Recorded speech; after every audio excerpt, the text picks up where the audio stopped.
October 3, 1993, Mogadishu. When Super 64 Black Hawk went down, pilot Mike Durant was trapped in enemy territory. All rescue attempts had failed and the situation looked hopeless. That's when Gary Gordon and Randy Shughart decided to do the impossible. 2 Delta Force snipers would go to the ground against thousands of angry Somali militia. How did this Maine logger's son choose certain death? And what happened during those final 30 minutes? Gary Gordon's story isn't just a military heroism story, it's also the purest example of sacrifice and brotherhood that an ordinary American can show under extraordinary circumstances. This man's journey from a small logging town in Maine to becoming an Army Ranger, then one of Delta Force's most elite snipers, and finally earning the Medal of Honor at the Battle of Mogadishu, is an incredible transformation from duty to ultimate sacrifice. Here are the incredible details you'll see in this story. Gary showed exceptional marksmanship from childhood. At age 12, he could make perfect shots from 300 yards while deer hunting.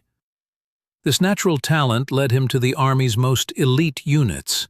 Throughout his Delta Force career, Gary made 150-plus confirmed kills in classified operations, but never had a civilian casualty. The combination of perfect precision and moral discipline made him a legendary sniper. One shot, one kill, no mistakes, was his motto. The Somalia deployment was challenging. In the context of Operation Gothic Serpent, the UN peacekeeping mission had become a humanitarian disaster. Urban warfare against warlord Mohammed Farah Aidid, enemy identification among civilian population, complex rules of engagement. Every mission was a life-or-death situation. The Battle of Mogadishu reached epic proportions on October 3rd. The original mission was simple: capture Aidid's lieutenants. But everything went wrong. 18 American soldiers killed, 73 wounded, 2 Black Hawks shot down.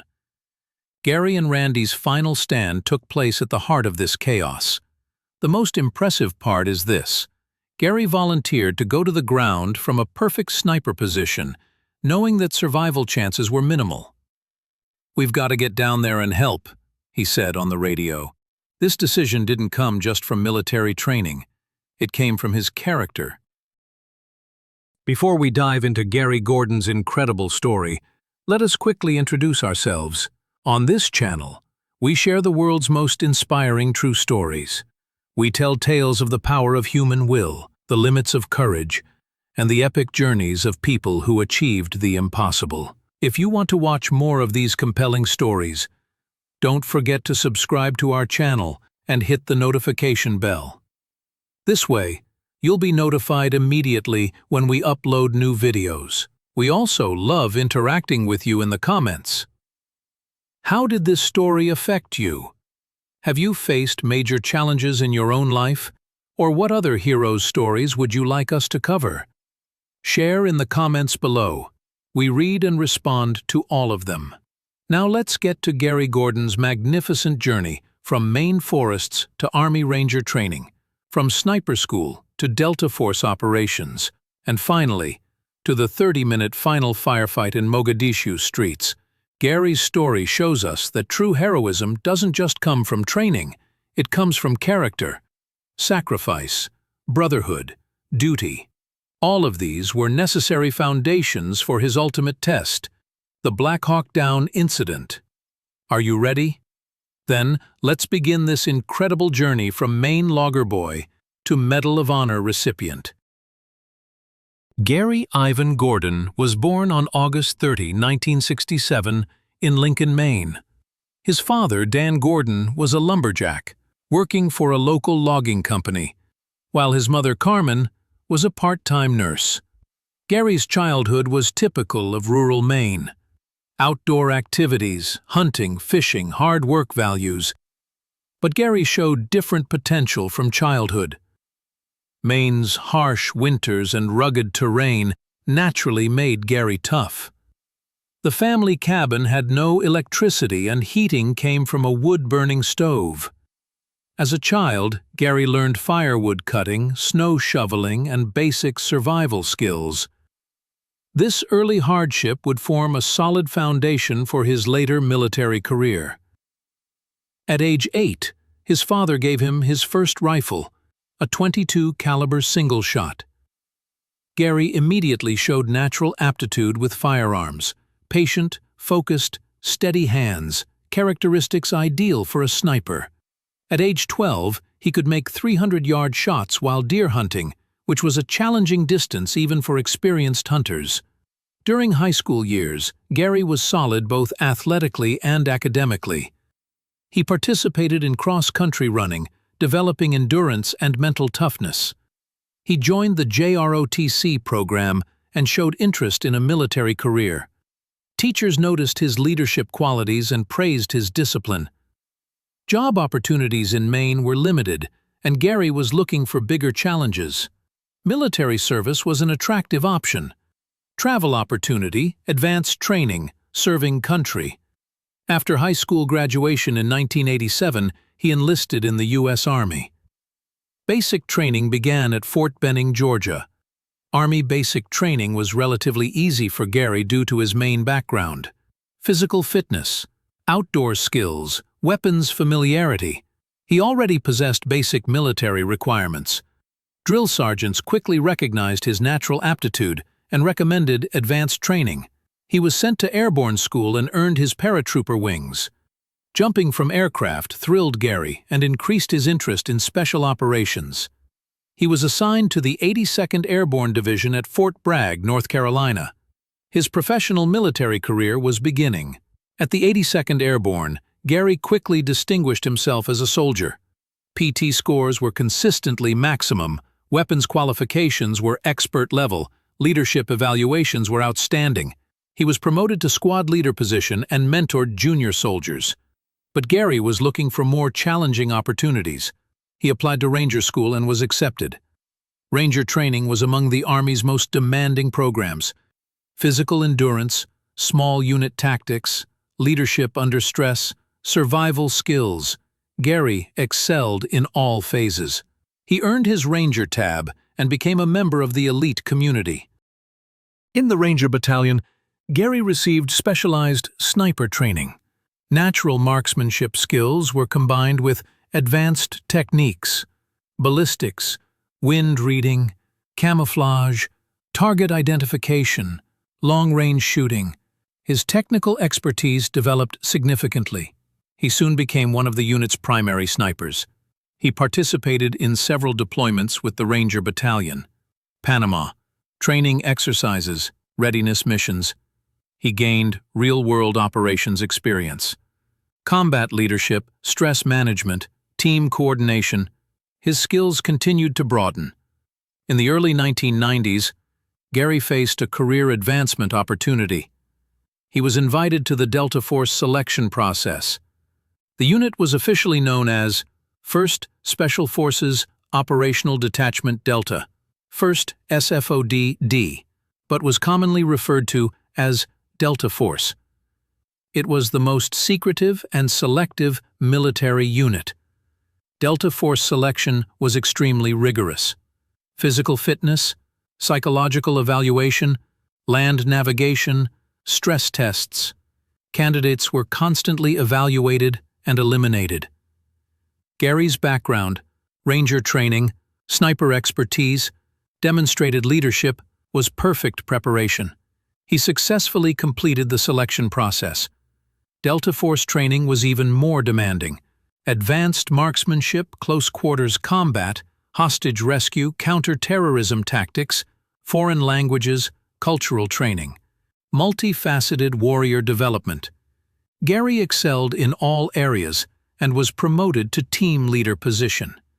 He began participating in classified operations at worldwide locations. Details were secret, but Gary developed a proven track record. Perfect mission completion rate, 0 friendly casualties, exemplary conduct under fire. He established a reputation within the community. In 1992, the Somalia situation began to deteriorate. Civil war, famine, humanitarian crisis. UN peacekeeping forces were deployed, but achieved limited success. Warlord Mohammed Farah Aidid was systematically undermining UN operations and preventing civilian aid distribution. The U.S. decided to take direct action against Aidid. Task Force Ranger was created, combining multiple special operations units, Delta Force, Rangers, SEAL Team 6, 160th Special Operations Aviation Regiment. The mission was to capture Aidid and his key lieutenants. Gary and the Delta Force team deployed to Mogadishu in August 1993. The urban environment was challenging. Complex terrain, civilian population, enemy indistinguishable from non-combatants. Rules of engagement were strict to minimize collateral damage. Initial operations were successful. Several high-value targets were captured, and Aidid's organization was disrupted. But Aidid adapted and changed tactics. He acquired rocket-propelled grenades, RPGs, and began targeting American helicopters. On October 3, 1993, a major operation was planned. Intelligence indicated that Aidid's top lieutenants had planned a meeting in downtown Mogadishu. A capture mission was organized involving all task force elements. Mission timing was critical. A broad daylight operation was planned to minimize civilian casualties and ensure positive identification. Fast rope insertion, building assault, target capture, rapid extraction. Standard procedure had been successfully executed multiple times. Gary was partnered with Randy Shughart on the sniper team. They would provide mission support from an overwatch position. From a building rooftop, they protected high-value targets and monitored enemy movement. The mission began smoothly. Rangers fast-roped into the building, and targets were successfully captured. The extraction phase began, and everything proceeded according to plan. But suddenly, everything changed. Super 61 Black Hawk helicopter took an RPG hit and crash-landed in the city center. Immediate response was required: crew rescue, crash site security, medical evacuation. Additional forces were deployed to handle the situation. Gary and Randy monitored the crash site from their positions and reported enemy movement. They provided sniper support as ground forces approached the crash site. The situation appeared to be under control. Then a second catastrophe occurred. Super 64 Black Hawk took an RPG hit and crashed at a different location. This crash site was isolated and ground forces couldn't reach it due to heavy enemy resistance. Pilot Mike Durant was alive but critically injured and at high risk of enemy capture. Multiple rescue attempts were organized, but all failed. Heavy enemy fire, complex urban terrain, civilian shield tactics. Ground forces couldn't approach the crash site. The situation became desperate. Gary and Randy observed the crash site from their positions and monitored the pilot's status. Enemy forces were converging on the location and time was running out. They requested permission from command to go to the ground. The first request was denied. Too dangerous, insufficient support, likely mission failure. Logical reasons were provided. But Gary and Randy persisted. "We can see the pilot, he's alive. We can help him," they communicated on the radio. The second request was also denied. The chain of command assessed the situation and concluded that a two-man team was insufficient against hundreds of enemy fighters. Survival chances were minimal. Gary made a third request with a different approach.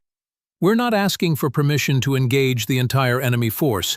We're asking permission to try to save an American pilot. That's our job." He provided a moral argument. Finally, permission was granted, reluctantly. "Be advised, this is likely a one-way mission. No immediate support available." Gary and Randy understood the risks, but the decision had already been made. An MH-6 Little Bird helicopter approached the crash site to insert Gary and Randy. It encountered heavy enemy fire and took multiple hits. The pilot skillfully maneuvered and successfully inserted Gary and Randy near the crash site. Immediately after hitting the ground, Gary and Randy established a defensive position around the crashed Black Hawk. Mike Durant was conscious but severely injured. back fracture, facial injuries, possible internal bleeding. He required medical attention immediately. While Randy provided medical aid to the pilot, Gary established perimeter security. Ammunition count, weapon status, position assessment. The professional evaluation was rapid. The situation was grim, but not hopeless. Enemy forces began cautiously approaching from multiple directions. Gary slowed their advance with precise shots. Every round counted, and ammunition conservation was critical. His sniper skills were fully utilized under extreme pressure. Randy tried to move the pilot to better cover, but the injuries were severe. He created an improvised stretcher from aircraft wreckage and moved the pilot to a protected position. Gary provided covering fire during the movement. They established radio contact with command and gave a status report. "We're in position. Pilot is alive. We need immediate backup." The response was challenging. "All available units engaged. Stand by for support." Enemy fire intensity increased from multiple directions. Gary and Randy constantly changed positions, conserved ammunition, and made precise shots. Training and experience provided an advantage, but the numbers were overwhelming. Gary effectively used his sniper rifle against long-range targets, but eventually ammunition was depleted. He transitioned to his primary weapon, assault rifle for close-range engagement. His fighting style fundamentally changed. Randy similarly faced ammunition issues. Both operators rationed rounds, selected targets carefully, and maximized defensive effectiveness. Professional discipline was maintained under extreme stress. An hour passed with heavy fighting. Gary and Randy sustained multiple wounds, but maintained fighting capacity. Mike Durant drifted in and out of consciousness, but remained alive. Enemy tactics evolved. Instead of direct assault, they surrounded the position and prepared a coordinated attack. Gary and Randy realized that the situation was becoming increasingly desperate. The final assault began from multiple directions simultaneously. Gary and Randy took a back-to-back position for maximum coverage. Every remaining round was used effectively, but the numbers were simply overwhelming. Gary was mortally wounded during the heavy fighting, but continued firing until ammunition was completely exhausted. Randy similarly fought until his final breath. Both operators died defending the pilot's position. Enemy forces overran the position after Gary and Randy were eliminated. Mike Durant was captured but remained alive. He was released 11 days later in a prisoner exchange. The bodies of Gary and Randy were recovered the following day. Weapons stripped, personal effects removed, but both died in position, defending the pilot. The ultimate sacrifice was completed. In the aftermath investigation, Gary and Randy's actions were evaluated in a comprehensive manner. The volunteer nature of the mission, tactical competence, successful pilot protection for the duration of the firefight, all factors were considered. Both operators were posthumously awarded the Medal of Honor, the highest military decoration. The citation read, "For conspicuous gallantry and intrepidity, at the risk of his life, above and beyond the call of duty." Families were notified in a personal manner. Gary's parents, Dan and Carmen, were devastated, but proud of their son's sacrifice. A military funeral was conducted in Maine with full honors. The entire community honored the hero. Randy Shughart was similarly honored in Pennsylvania. The two warriors were remembered together for the sacrifice they made. Gary Gordon's legacy extends beyond a single act of heroism. His example of leadership under extreme circumstances, selfless service, and military brotherhood continues to provide inspiration. Training facilities were named in his honor. Scholarships were established for families. Memorials were dedicated to their service. Their sacrifice is recognized and remembered. The Hollywood film Black Hawk Down dramatized the story, but the real events were even more heroic. Gary and Randy chose certain death to save a fellow soldier, the ultimate expression of military values. Modern special operations continue to be influenced by their example. The leave no one behind ethos was reinforced by their actions. The standard was raised for all operators. Gary's journey from Maine logger boy to Delta Force sniper to Medal of Honor recipient demonstrates that heroism emerges from character, not just training. His childhood values of hard work, loyalty, and selfless service formed the foundation for his ultimate sacrifice. The 30 minutes at the crash site represented more than tactical excellence. It was the culmination of a lifetime of moral development. Every hunting trip with his father, every challenge overcome in Ranger School, every mission completed in Delta Force contributed to that moment when he chose others over self. His partnership with Randy Shughart exemplified the brotherhood that defines special operations.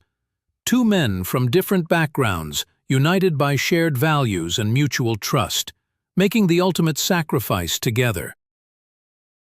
Gary Gordon's journey from Maine logger boy to Medal of Honor recipient shows that true heroism comes from character. Delta Force training gave him exceptional skills, but his ultimate sacrifice in Mogadishu came from his own moral courage. The most powerful lesson: brotherhood transforms ordinary men into extraordinary heroes. Gary and Randy left perfect sniper positions to go to the ground because a fellow soldier needed help. "We've got to get down there." Simple words but profound meaning. Those 30 minutes in Mogadishu embodied universal leadership principles: selfless service, mission before self, leave no one behind. Gary proved that technical expertise must be combined with moral clarity. You too can follow Gary's example in your own challenging situations. Commit to your team, develop moral courage, stand for a greater purpose. Remember, Rangers lead the way, sometimes into impossible situations. Gary's legacy continues: sacrifice through service, heroism through character, brotherhood through shared danger. The values he learned in his Maine childhood are still relevant today: loyalty, duty, selfless service. True heroes emerge from ordinary backgrounds in extraordinary circumstances through moral choices. The greatest honor we can give Gary is to live his example: others before self, mission before comfort, brotherhood before safety.